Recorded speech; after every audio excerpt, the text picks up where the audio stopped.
MVP, welcome back. I wanted to ask, first of all, I've asked a couple of fighters this. What is it like getting to take part in a bit of history Saturday with the first MMA card in France? Yeah, it's great. Obviously, it just makes it more of that much more of an occasion. Coming back after all this COVID-19 madness that's still ongoing right now. Having the sports back is a great thing. So that's already feels like a bit of an occasion. And then to add it being just a historic event, just because it's the first time France has actually opened the doors to MMA, just gets me that much more excited. So yeah, I'm happy. Does the fans being back play a role as well? I know there's not going to be a full house or anything because of the restrictions, but it's one of the rare occasions recently where we're going to see fans in the building. Yeah, no, again, I think it's a shame that it had dropped down to, I believe it's like 1,000 people now. I'm not entirely sure on that. But it's a shame that it couldn't, because it is such a historical event that's about to take place. It's a shame that we couldn't get a full house in there. It would have been great.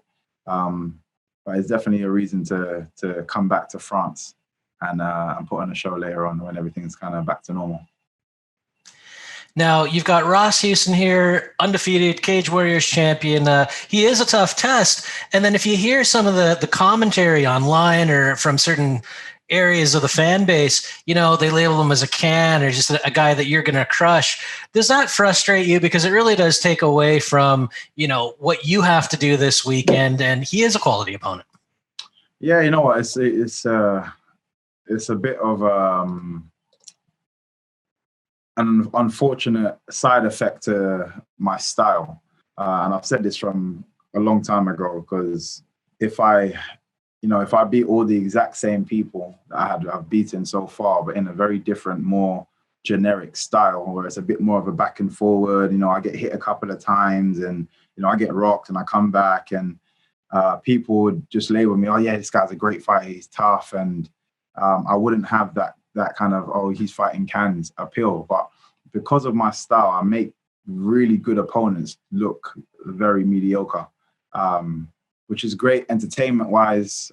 It's great for me as a fighter because I'm able to keep really safe and still be devastating. But that's as I said, there's a side effect to that where people just don't believe in the opponents that I have.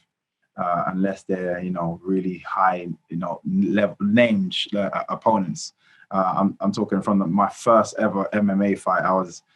People were trying to match me up against Anderson Silva and GSP and people like that, and immediately. And I've barely done 6 months of jiu-jitsu. So that just shows you, like I said, the effect of my style. Donna? Michael, I've 3 quick ones if you don't mind. The first one is, where does Ross Houston rank? Obviously he's the toughest opponent you've faced since the Douglas Lima fight. But where does he rank in your overall career of tough fights for you? I mean, he's obviously not Douglas Lima, but is he in the Paul Daly range? Again, I couldn't tell you. Until I know a lot of people have asked these kind of questions before, and before I've actually stepped in a cage with somebody. I might go in there and it'd be one of the toughest fights I've ever had. I might go in there and it'd just be typical day in the park with MVP. So I'll tell you as soon as I finish. You can ask that question again. Obviously, people like the last question said, people call you a can crusher. I mean, there are certain people who maybe you've made look like cans. Richard Kiley's no can, but he's you made it look that way. He definitely is a can. But do you think now with the COVID regulations, with the fact that you're not going to be performing in front of crowds? I know that what you did towards the end of last year, you did 3 different markets in 3 months. You did Dublin, you did Japan, you did London. Do you think now, without that appeal being there, you're only going to be asking for the top guys from here on in? Yeah, no, to be fair, I if it wasn't, I don't even believe I'd be matched up with Ross Houston if it wasn't for the situation that I'm actually in at the moment. I'm unable to get to the States. A lot of the American fighters are unable to come over here. So, which is why we have to find, credible opponents in Europe. And he definitely is a credible opponent. Like, again, he's achieved something I haven't achieved in a world title within MMA. So, I have to give him his dues, and he's also undefeated. I got to change that, but it's a hard thing to change when somebody's just used to winning all the time. So yeah, it's a tough fight, and I just look forward to the challenge. Michael, we're going to get Ryan Scope on again, and I know that his fight was a big deal. Your fight was also a big deal the last time you were here in Ireland. Could you? We're just past the year anniversary of that incredible night at the Free Arena. Can you kind of, can you have a word on looking back on that great night, the build-up? You obviously had a very heated build-up to your fight that evening, and kind of tell us your best memories of the time you fought in Dublin. Oh mate, just that whole week of being out there was amazing. Stepping into the arena and hearing, I love supporters that really do support, and one thing I liked about the Irish fans is they support their own, and I think that's important to them, and they're passionate about their country, which is, again, I love to see, which I don't get to see as much in the UK. In London, and see just people don't get behind each other like that in the same way, and just hearing that noise, but at the same time they are also martial arts fans as well, so they appreciate a good fight, they appreciate talent, and the comments that I got, so I was out speaking to fans before and afterwards, and it was just great. They truly do love watching the sport, and it's nice for the effort that we put in to kind of receive genuine praise afterwards. So it's great. It was an epic time there. We'll go to Ben, followed by Andrew. Hi, Mike. I'm going to merge my two questions into one. So you're on a 3-fight winning streak following your title shot against Douglas Lima, and I assume after making it 4, you're going to be gunning for that rematch there. But obviously Lima's moving up to challenge for that middleweight belt. Would you be willing to take another fight in the interim, depending on how his situation plays out? And also, how do you actually see Lima versus Musasi going down? Yeah, so that fight is the fight that I want. I'm more interested in that fight than anything else. If Lima was to decide to stay in middleweight, then I'm going to meet him in middleweight. If he was to move up to light heavyweight, then I'll meet him there. Either way, I want that fight.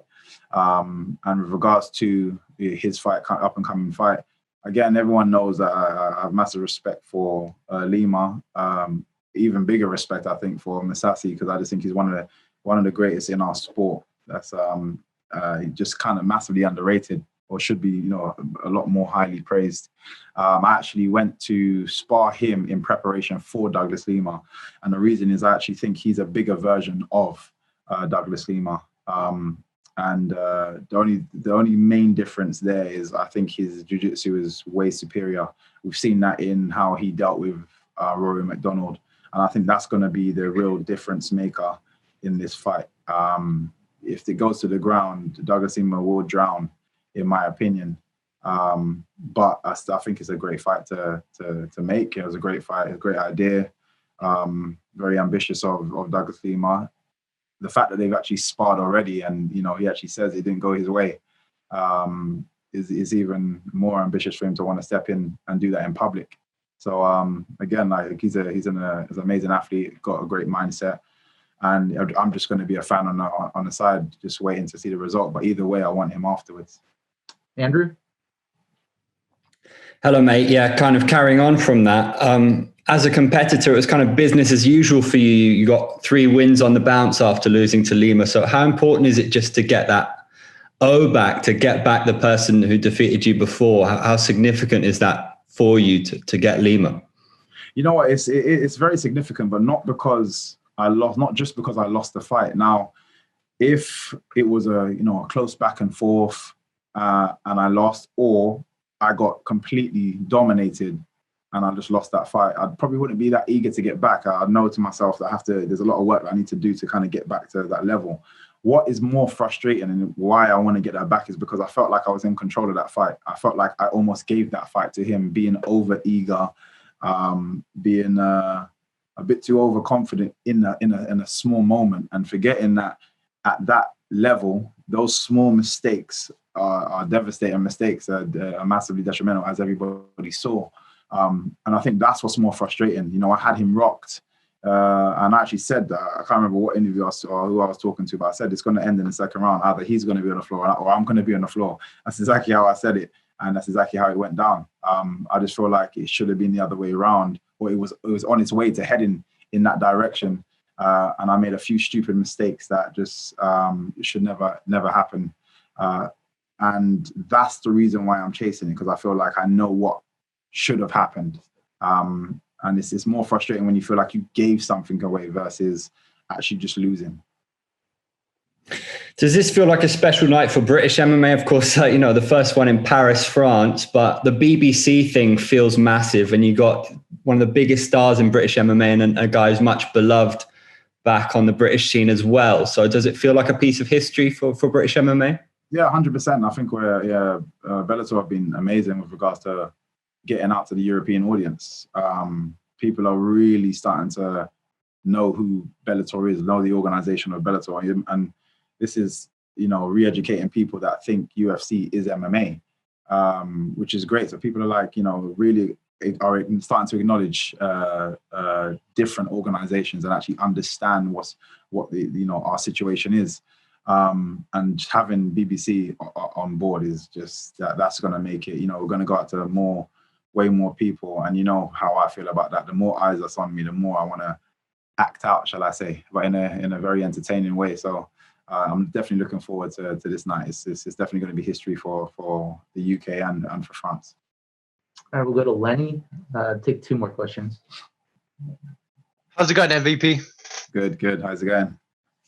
Yeah, so what's it been like leading up to the fight in the COVID situation? How's it been like in training? Has that kind of affected you in any way? Fortunately, London Shoot Fighters, we were classed as an elitist gym very early on, which meant anybody that is a professional fighter was able to continue training.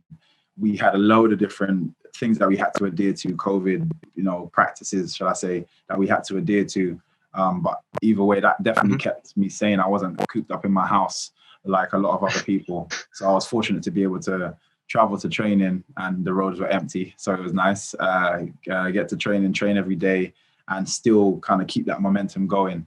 And like I said, just keep it definitely helps with the mental aspect of things during that time. So and what also was a great thing is where there's a lot of other gyms that with professional fighters that didn't have gyms accessible to them, they were now coming to our gym. So we ended up with so many new bodies at our gym, working with so many new bodies. A lot of people are very scared of our gym just because we've got a bit of a reputation about how hard we spar and how tough it is there. And it is definitely tough there, but people were then forced to come just because they had no other options. And it was great, definitely a good time for our training.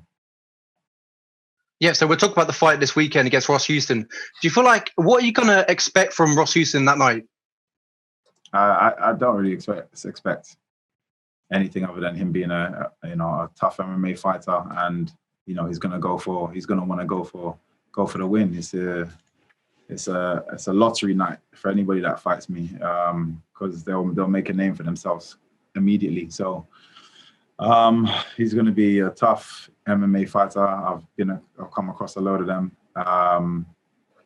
and I'm going to be me. And a lot of the time, being me works. So that's what I'm going to focus on.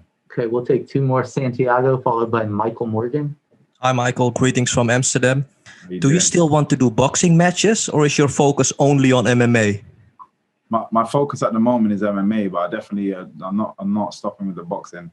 I think I just liked interrupting things over there because I get the feeling they don't like people coming in from the outside and causing a bit of an uproar, especially with the kind of style that I have. There's a lot of boxing pugilists that just can't stand that kind of style, full stop, and it's even worse when it doesn't come straight from boxing. So yeah, I'm definitely not gonna stop doing the boxing.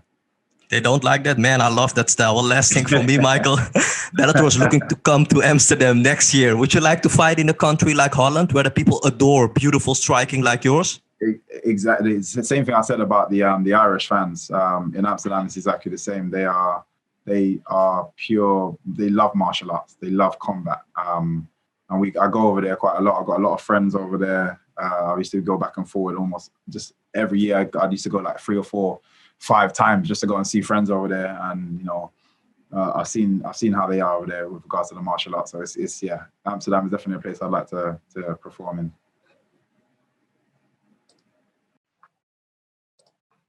All right, Michael. Michael, in previous videos and interviews we've conducted with you, you've given us some highlight and, viral moments, one of which you predicted very precisely how the Cyborg fight would go down to a T. I mean, how does this fight actually go down to a T? I'm going to be very honest. I haven't watched Ross Houston yet in terms of any of his fights. I will do over the next couple of days. I'll have a little watch, but I haven't watched him enough to kind of answer that question in the way I want. But for now, I'm more focused on how good I'm feeling, how good I have been feeling in the gym, and some of the stuff that I've been pulling out in the gym is insane. So if I pull out even a 5% of that, it's going to be a rough night for Houston. So I'm just focusing on making sure I can deliver exactly that. There's a couple of special moves I would like to land. Here we go. He's quite a tight ship. He seems very composed, but I tend to break that down quite well and bring that emotion out in people. So I'm sure I'll do the same. Just a couple more from me. The prevalence of Black Lives Matter at the moment is obviously doing a worldwide trip. And I noticed that you were actually present at least one of the marches. You know, a lot of people are, I suppose, divided on Black Lives Matter now because of, I suppose the bad press that they're getting in terms of things which are slowly being uncovered. Where are you today as we stand on Black Lives Matter? I'm doing a lot of work with the Taking the Initiative Party, which is a party full of different company owners within the Black community, within the Muslim community, getting together. So I'm doing a lot of work in the background just to try and help these things. So sometimes it can, when you're trying to push for something and you're so passionate about it, can come across a bit harsh, or it can come across, people can receive it in the wrong way. And I think that is what is happening in a lot of different ways. It's hard when a lot of people are getting their information from just social media, and so it's not really the full picture. So we're doing a lot of work with different prominent figures in the Black community to try and rectify things while we've got everyone's attention at the moment. So that's my stance on that for now. But you will slowly see more things with regards to what I've been doing come out slowly. Incredible. Final one from me. Our old friend Paul Daly was talking recently to me about seeing you in his future. I mean, you're talking quite a lot about, getting back obviously into title contention, but is Paul Daly in your future, or is that something which, you've done, dusted, and you won the fight fairly, and you don't want to revisit? What's your take? No, he's a person. He's got a face that you always just want to punch. So I'd definitely be happy to jump back in the cage with him, but it seems more, it's more just the emotional side of me talking. I don't think it benefits me in any way doing it, but maybe we can organize something and say, if he says he's retiring, maybe we can organize something in the far future that we can just line our own pockets and just do something, just me, and organize our own event. But yeah, for now, it's not something that I care too much about. Like I said, the main person I'm focusing on is the Douglas Lima fight. All right, that wraps it up. Thank you very much, Michael, and thank you, guys. we will be joined shortly by Ryan Scope.